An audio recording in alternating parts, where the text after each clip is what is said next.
Bro, உங்கள் வீட்டுக்காரங்க எப்பெல்லாம் அவங்ககிட்ட அன்பாக இருப்பாங்க?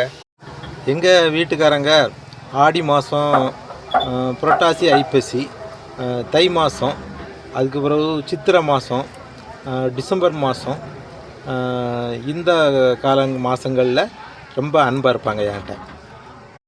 என்ன சொல்கிறீங்க? எனக்கு ஒன்றும் புரியலையே. ஆமாங்க, அந்த ஆடி மாதம் தள்ளுபடியெலாம் போடுவான் ஜவுளி கடைகளில். அதுக்கு பிறகு புரட்டாசி ஐப்பசியில் தீபாவளி வரும், பண்டங்கள்லாம் சுடணும், தீபாவளி பட்டாசுகள்லாம் நிறைய வாங்கணும். அப்பவும் தீபாவளிக்கு துணி எடுக்கணும், அப்பவும் அன்பாக இருப்பாங்க.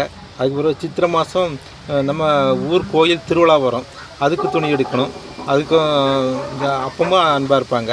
அதுக்கு பிறகு கிறிஸ்மஸ் டிசம்பர் மாதம் கிறிஸ்மஸ் அதுக்கும் துணி எடுக்கணும், வருஷ வரப்புலாம் வருது, அப்பவும் துணி எடுக்கணும், அதுக்கும் அன்பாக இருப்பாங்க. அதுக்கு பிறகு மெயின் காரியம் என்ன ஒன்று என்னென்னா, அக்ஷய திருதியை அந்த நாள் வரும் பார்த்தீங்களா, அன்றைக்கும் நல்ல அன்பும் பாசம் அதிகமாக இருக்கும்.